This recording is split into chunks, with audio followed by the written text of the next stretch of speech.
Tom, for 7 years, went to fantastic Toastmasters club at the Newark Library.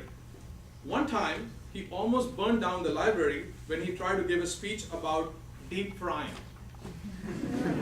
But what a tragedy turned into a blessing. That is how he met his wife, Lisa. Yeah.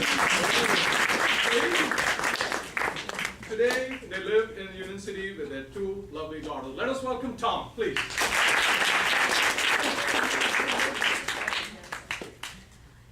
Fellow Toastmasters and honored guests, have any of you ever been to Canada?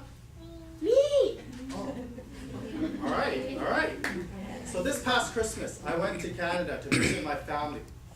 One night while I was there, I thought to myself, hey, I'm in Canada now. And you know what they like to eat in Canada, right? Big slabs of meat. So while everyone was in the house, I snuck out to the deck and I turned on the barbecue and I put on several pieces of rib-eye steak. About 45 minutes later, no one had noticed I was gone until the door peeked open, and it was my younger sister, May. Hey bro, what you doing? Oh, not much. I'm just making some rib-eye steaks. Oh yeah? How's that going for you? Not too well. For some reason, the steaks are still red. Well, you do know it's only 10 degrees outside, and that stove is never gonna get hot enough, right?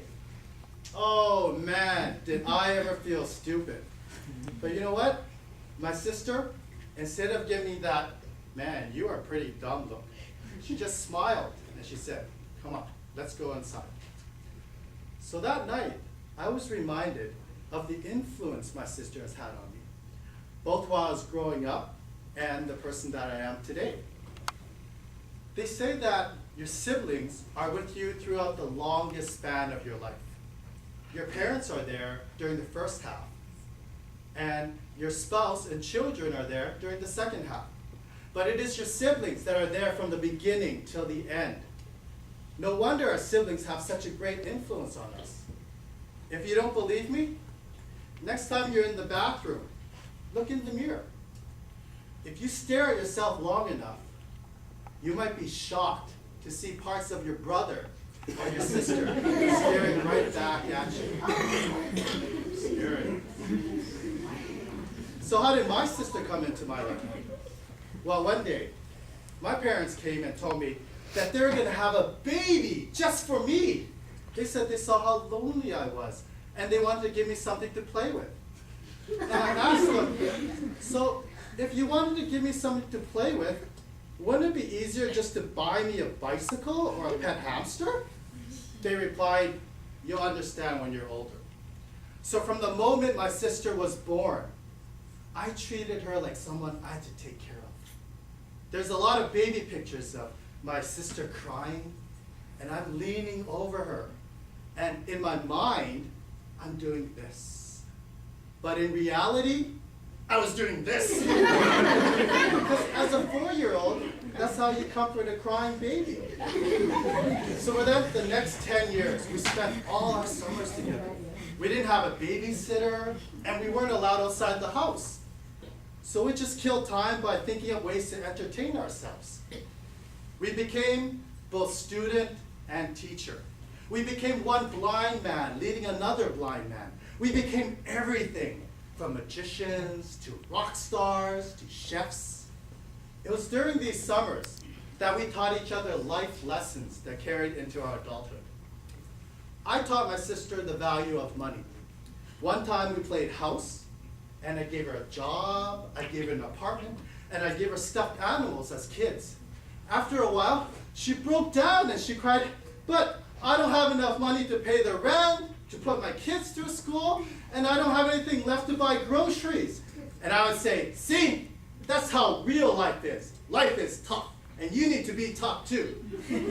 Sometimes I wonder if she learned that lesson a little too well, and I'm paying for my mistakes today.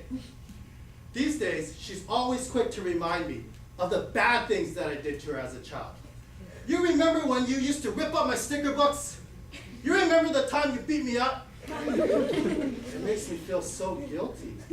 And I say to her, man, I'm so sorry. What can I ever do to make it up to you? Well, she replied, I do take cash, check, or money order, preferably in Canadian dollars. My sister taught me how to do things for women. One of our favorite games was to play restaurant, where she was the customer and I was the waiter. So I would take down her order and then rush to the kitchen and make her bacon and eggs and orange juice. And then she would suggest, let's play bake a cake. So she would bake a cake out of the recipe book, and then I would bake it. Little did I realize, what started out as a harmless little game would turn into a lifetime of slavery to women. As a child, I cooked for my sister. Now as an adult, I cook for my wife and my 2 girls. My sister also taught me to think outside the box. My parents were very regimented about doing chores. So every night we would have to sweep the floors, mop, and wax. One time, I spilled a bucket of water on the hallway. And my sister slipped, and she was like, hey, this is kind of fun. So I went back into the kitchen and poured bucket after bucket of water over the hallway until the floor was seeping water from above onto my mom, who was downstairs doing laundry. My mom came screaming up the stairs and yelled, what in the world are you doing? You can't help but share a common bond with someone who has shared a common spanking with you. Which leads me to my final point about siblings. This past summer, my sister and I had the biggest fight of our lives. She was planning to visit me to see our newborn daughter. But I got mad at her for something. And I told her not to come, to stay away. In one emotional outburst, I was willing to throw away a lifetime of good memories. But in the end, she came anyways. She came not because of my apologies.